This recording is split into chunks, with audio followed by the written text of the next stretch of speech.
Well, good evening, church family. It is good to be here with you together.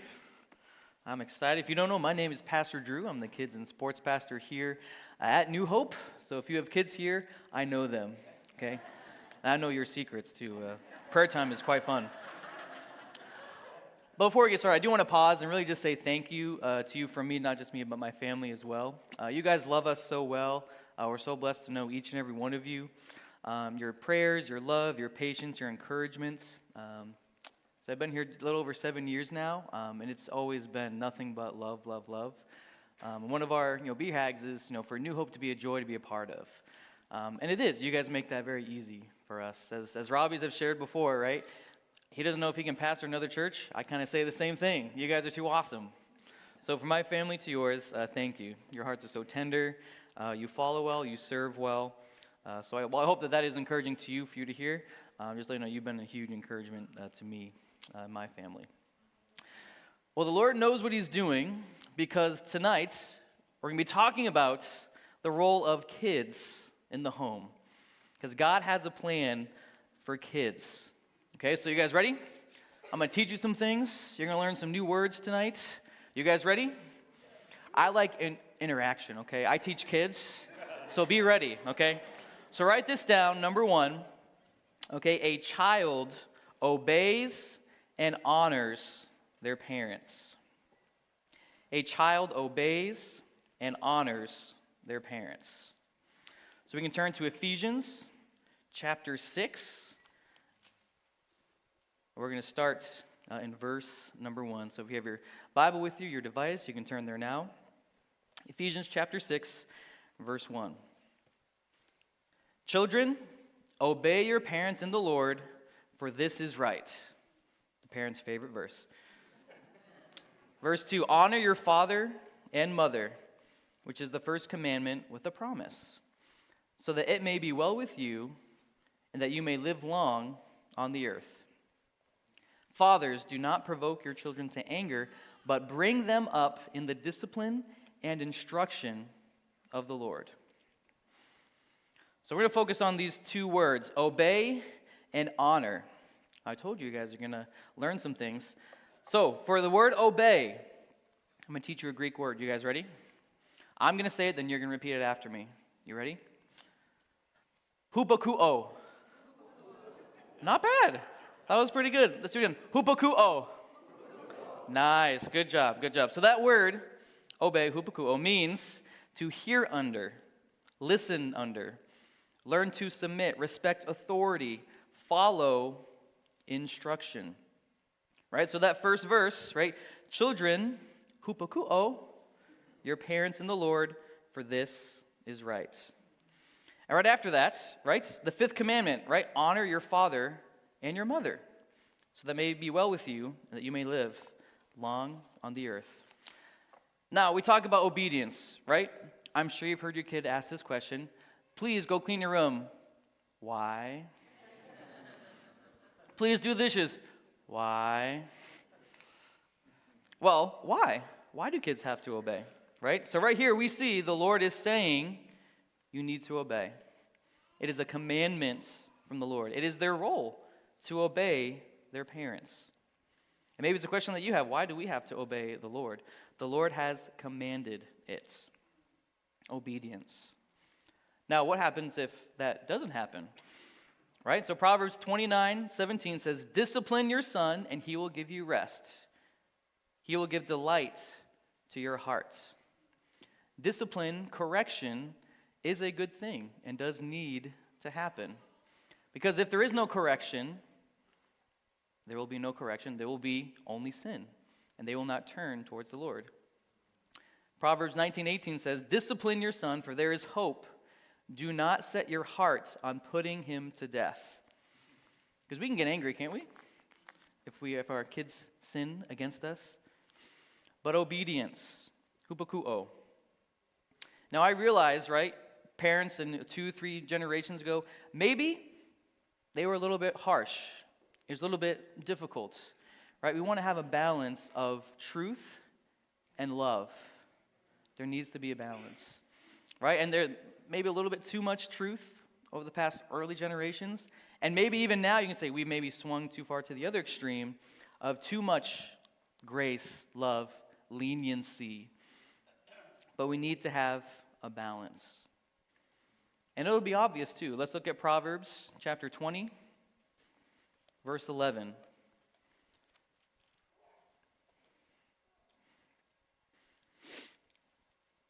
It says, even a child makes himself known by his acts, by whether his conduct is pure and upright.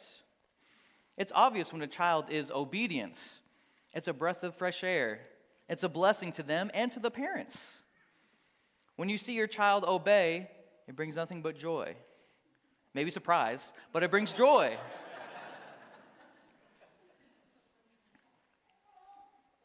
In 2 Timothy chapter 3, verses 1 and 2, you don't have to turn there, but it says one of the signs that we're in the last days is that kids won't and won't obey their parents.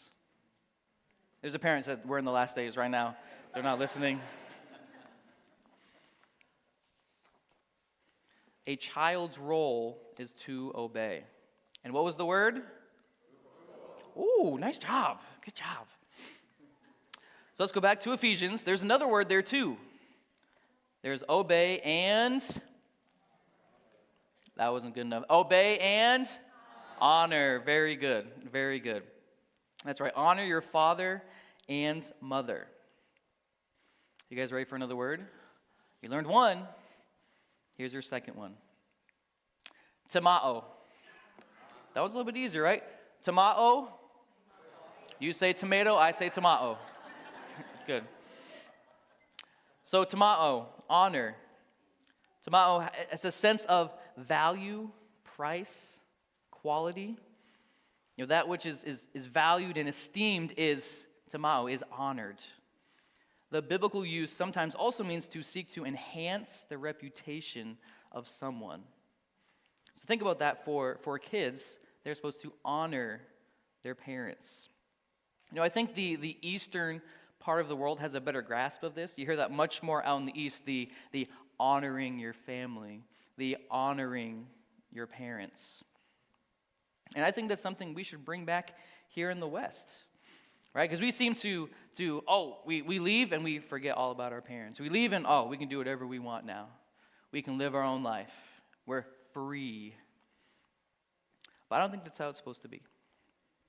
So maybe even you're here as a youth, young adult, maybe even an older adult.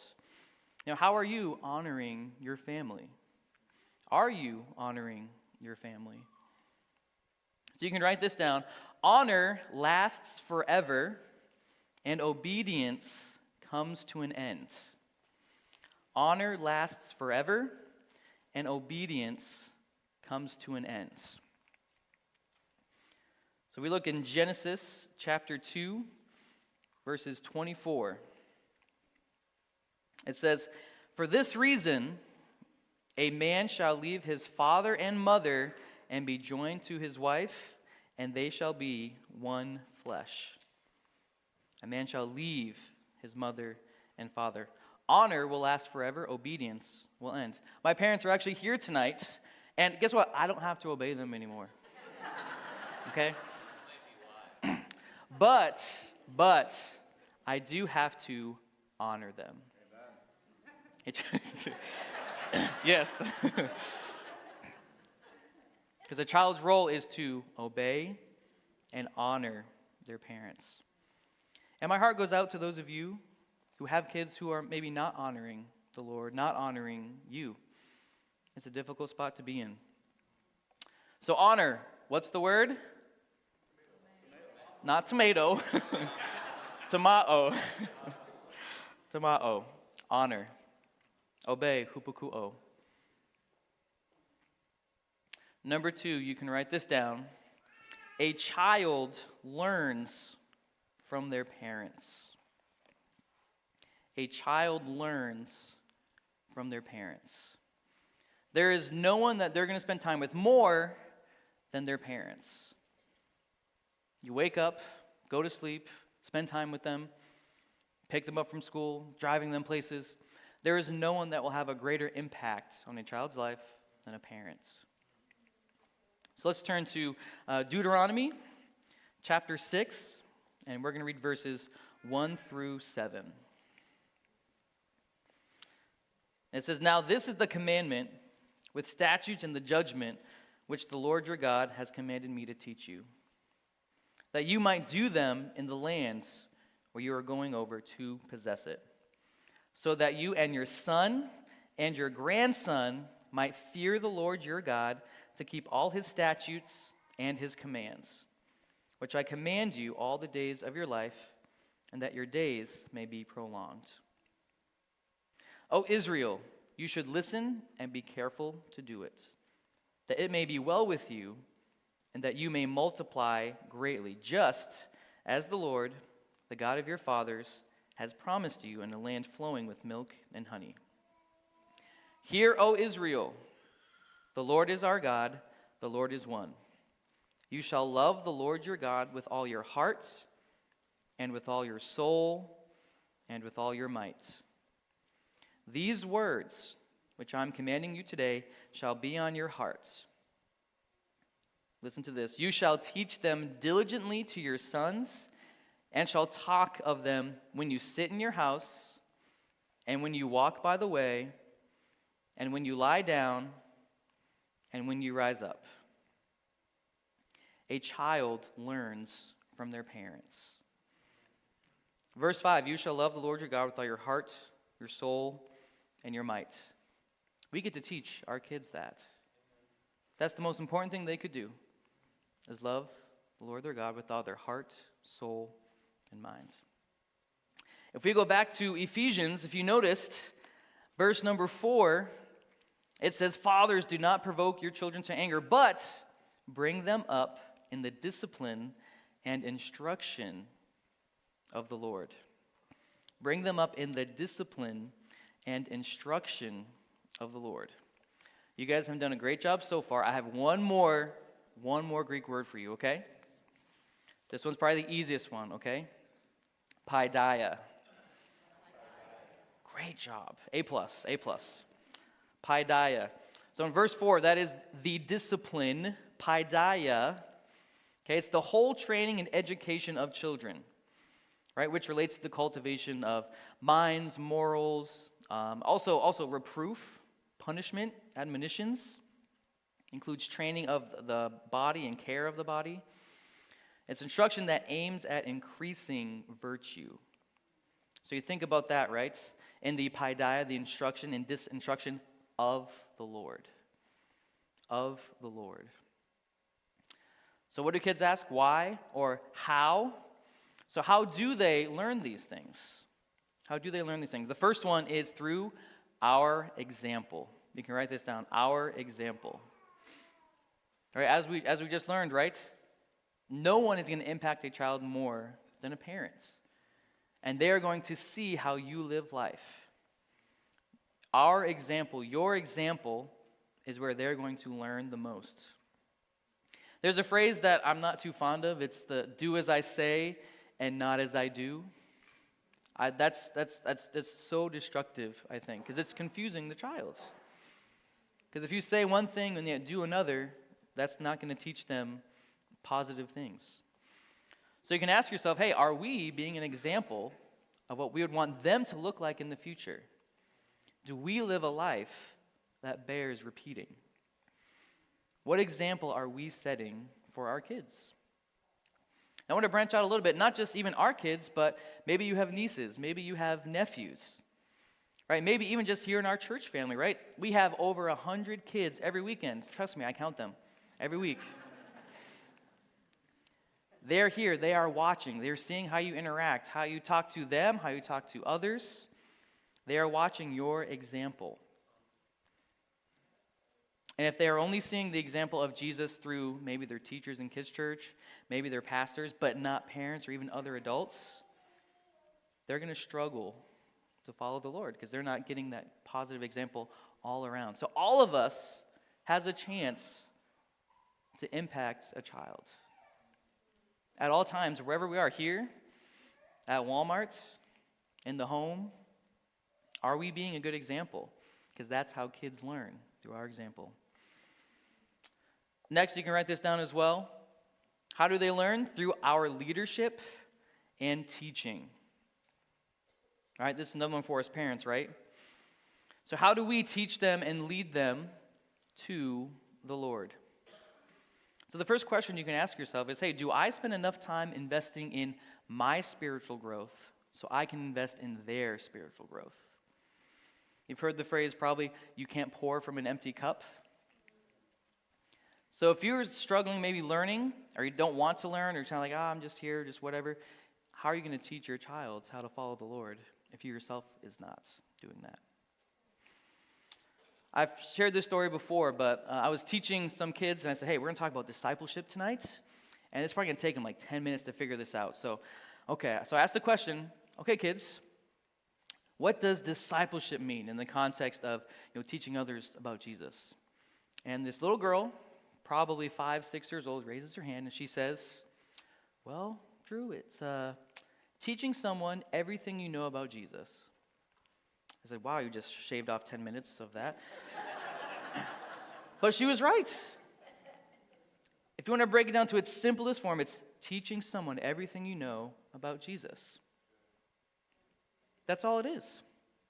So in order for us to do that for our kids, we need to invest in our own spiritual growth. Because as we grow, we can then share, we can then teach, we can then lead them to the Lord. And if you're here and say, how do I teach my kids in a context that's great for them? We have some things like the Action Bible, Beginner's Bible, Storybook Bible. Maybe you've heard of some of these resources. I'd love to connect with you after if you have more questions about that. But that makes it really, really easy to, whether it's reading through the Bible, explaining different stories in a way that kids can understand. Another way that our leadership and teaching helps our kids learn is what we pour our time into will reveal to them what is important. Right? So if we spend all our time focusing on maybe it's school, maybe it's sports, maybe it's our hobbies, maybe it's other activities, right? And then Jesus is an afterthought, guess what their priorities will be in the future? It'll be the same. Are we leading them well? Are we showing them, hey, this is what is important? So even for me growing up, I like to play sports. I played baseball. It was fun. Okay, the second half of the season, that was good. First season, we can forget about that. But the second half of the season was great. It was awesome.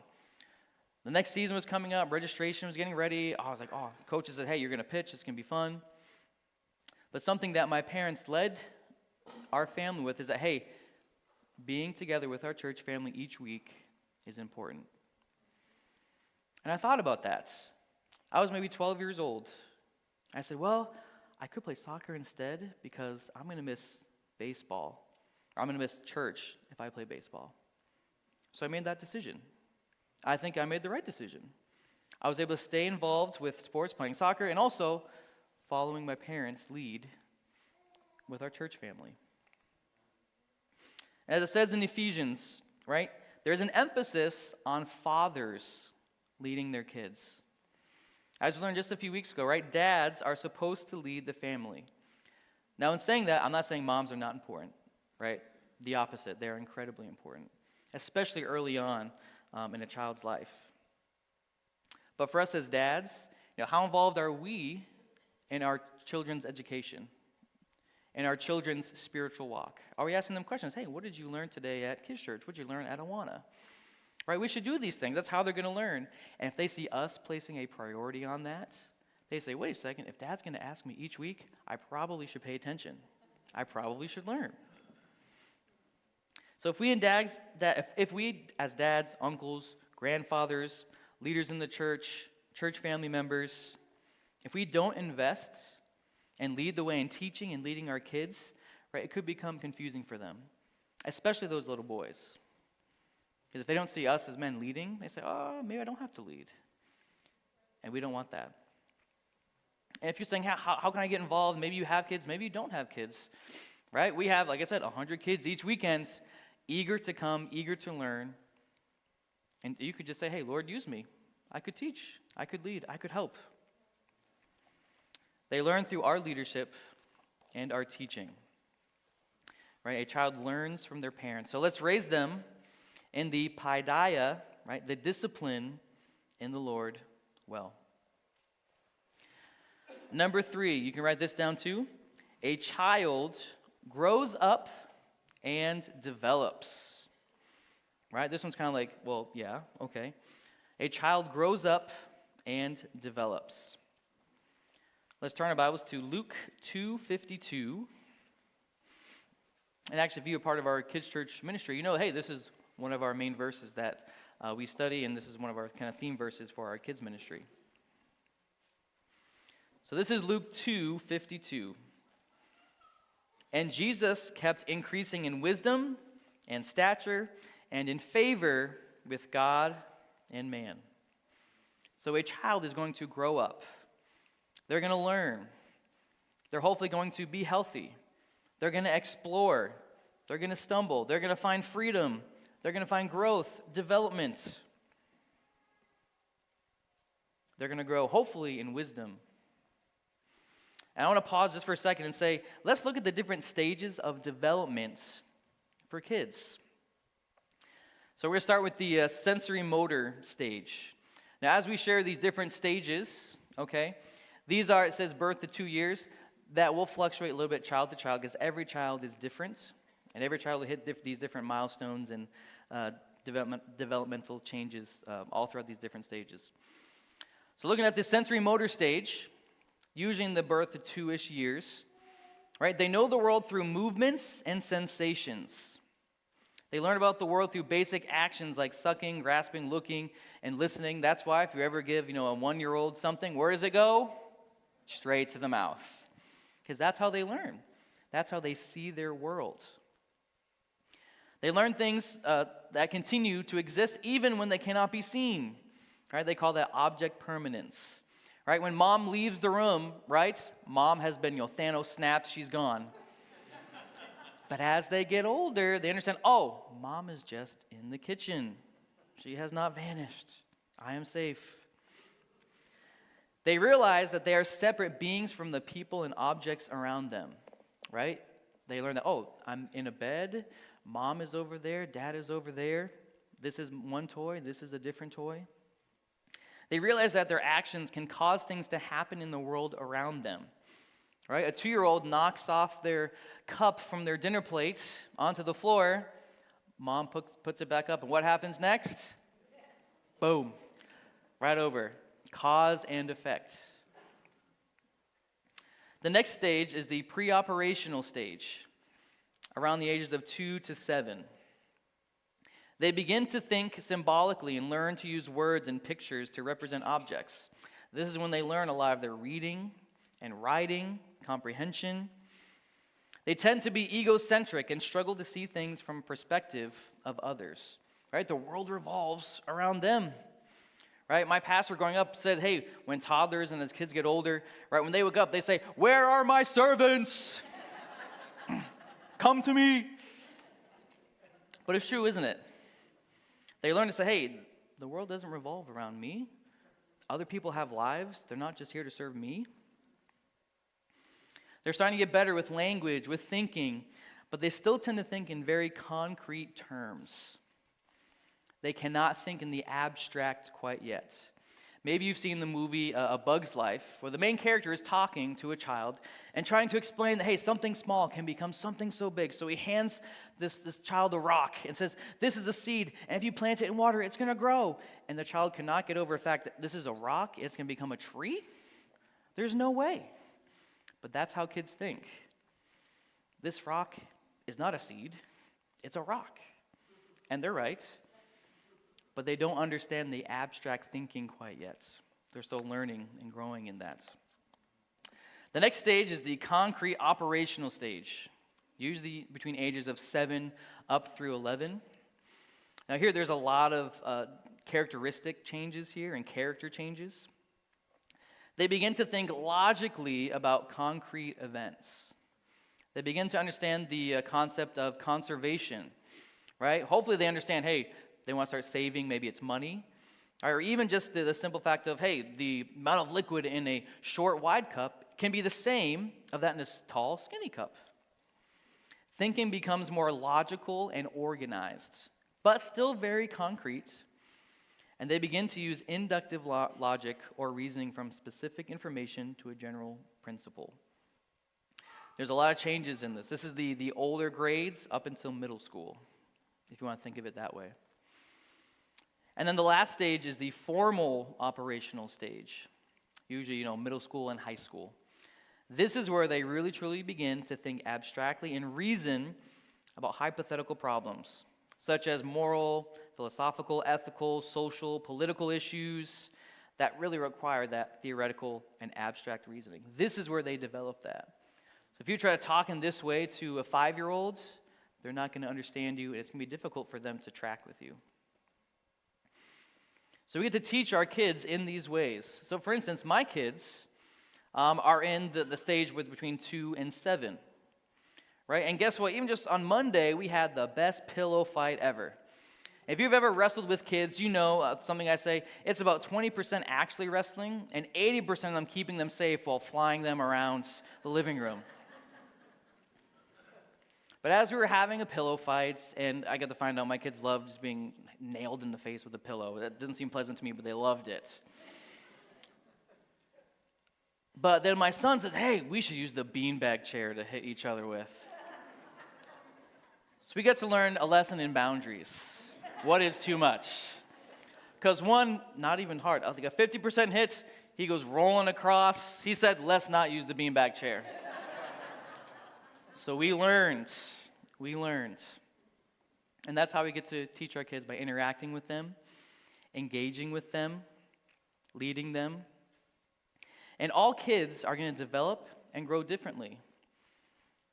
Okay, they're going to hit different, maybe milestones. That's kind of the term we use now, right? Right, when kids walk, when they roll over, they lose teeth, they say words, they learn to read, all different stages. And they're going to be hit at different times. Sometimes a kid will grow up really quick and they can walk, but it'll take them longer to read or to write. And then vice versa. One thing we do know is that each child is special and loved by God. And in a day and age, we seem to have two extremes, especially in our culture, where kids can be seen as an inconvenience that can be discarded. That is not true. And if you go to the other extreme, where the world revolves around the child leads the family. They make all the decisions.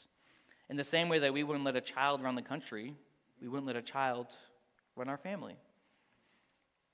We got to have that balance, okay? They are not inconvenient. They are not an accident. They have value. They need truth and grace as they grow. So a child grows up and develops. Number 4, you can write this down. A child can give their life to God. A child can give their life to God. So we can turn to Matthew chapter 18, and we're going to read verses 2 through 6. You can follow along with me now. And he, this is Jesus, he called a child to himself and set him before them, talking to his disciples, and said, truly I say to you, unless you are converted and become like children, you will not enter the kingdom of heaven. Whoever then humbles himself as this child, he is the greatest in the kingdom of heaven. And whoever receives one, such child, in my name, receives me. But whoever causes one of these little ones who believe in me to stumble, it would be better for him to have a heavy millstone hung around his neck and to be drowned in the depth of the sea. That's heavy, literally heavy, but it's heavy. A child can give their life to God. It's through belief, through humility, submission, being under authority to the Lord. According to research, which is the Child Evangelism Fellowship, 63% of people who decide to become a disciple of Jesus do so within the ages of 4 to 14. Now, in one sense, that window is kind of not surprising. Because in childhood, right, especially during those ages of 4 to 14, right, those are years where one's priorities, attitudes, beliefs about life are being shaped. So what is needed to come to know the Lord? It's belief. A child can have that. Now, will they know how amazing, how heavy it all is? No, maybe not, but that will grow. I myself made that decision at 7 years old to come to know the Lord. Guess what? I'm still learning and growing in that. No, it wasn't until I became a father that I truly understood the sacrifice that the Lord made, sending Jesus to die on the cross for us. They will grow, they will learn, and they'll be even more thankful that they made that decision at a young age. So next, I want to say, how can we pray for our kids? Because they need prayer. If they're going to do all these things, if they're going to obey, if they're going to honor, if they're going to learn, if they're going to grow, we need to be praying for our children. My wife and I actually just did a devotional, and they had some of these listed, these different prayers. So the first one, most important one, is salvation. And again, this is not just for your own kids. This can be for nieces, nephews, kids in our church family, kids that you know. First one is salvation. All right, we're going to pray, right? As soon as he or she, right, they realize, wow, I've sinned. I need to give my life to the Lord. Right? We sometimes we say that even for us. As soon as they're able to understand that, please, Lord, let them make that decision. Let them hear your call and let them respond. The next one is to pray for them to have a servant's heart. Isn't it precious when you see kids serving others? Even yourself, right? It's humbling. And if you can pray for your child to have a servant's heart, one that shows that, hey, that they're humbled, that they are ready to serve others, right? Just as Jesus did for us. The third one is that God would protect them. And that's not just physically, that's spiritually, mentally, emotionally.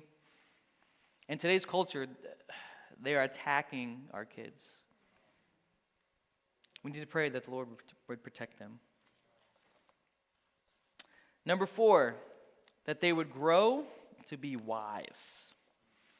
That they would grow to be wise. As they grow in knowledge, we want them to grow in wisdom as well. It's one thing to know, it's another thing to do. So we can pray that they can have wisdom. Even my daughter one night was praying. She was probably 4 years old. She said, hey, dear Lord, please help me have knowledge and wisdom. I don't know what that means, but it sounds like a good thing. And it is a good thing. The fifth one is to be full of the fruit of the Spirit. Are they surrendered to the Lord? Are they showing love, joy, peace? Are they patient, kind, goodness, faithfulness, self-control, gentleness? It's actually what we're going through in our upward season, is teaching all 200 plus kids about the fruit of the Spirit and how Jesus needs to be at the center of that. Let's turn to 3 John chapter 1, verse 4.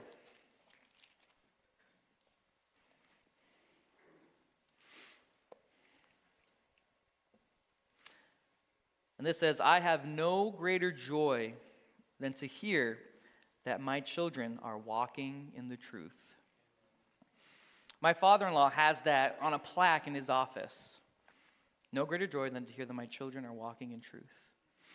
As you think about your kids, your nieces, nephews, as you see them grow up, if they're following the Lord, there is great joy. So a child's role in the home is to obey and honor their parents. They're going to learn from those parents, to grow, and hopefully eventually serve others. And we get to have a big part in that. So let's remember, as we love them, as we teach them, to lead them well, to teach them about the Lord, and be an example of how to follow the Lord. We need to remember that they are children, and they will make mistakes, many, many mistakes. We need to remember that they will learn differently at different times, that they will need to be engaged in conversation, in play.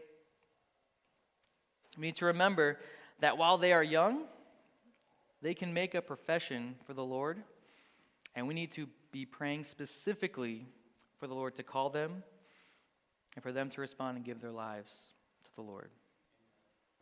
Let's bow before the Lord now.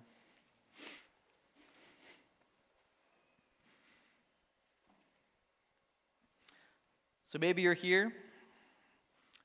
Maybe you're a child right now. You're a youth, you're a teenager in middle school, a young adult, an adult child. I asked you this earlier. Are you honoring your parents? Are you bringing honor to your family? Maybe tonight the Lord is asking you to bring honor. Maybe you're in here as parents. You now know the role of your child and what they're supposed to do. Or maybe you're about to have a child. You're saying, Lord, I need some help. Help me lead them well. Help me teach them well about you, about your word, how to pray, how to follow you. And maybe tonight you're here and you're saying, you know what, I need to be like a child. You've heard from the Lord and you need to give your life to Him tonight.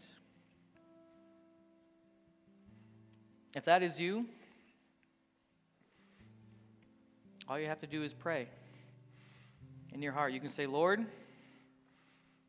thank you for loving me. Lord, I'm not perfect, but I believe that Jesus came to this earth, died on the cross for me and my sin. I believe He rose again on the third day. Lord, help me as I follow you. Teach me. In Jesus' name, amen.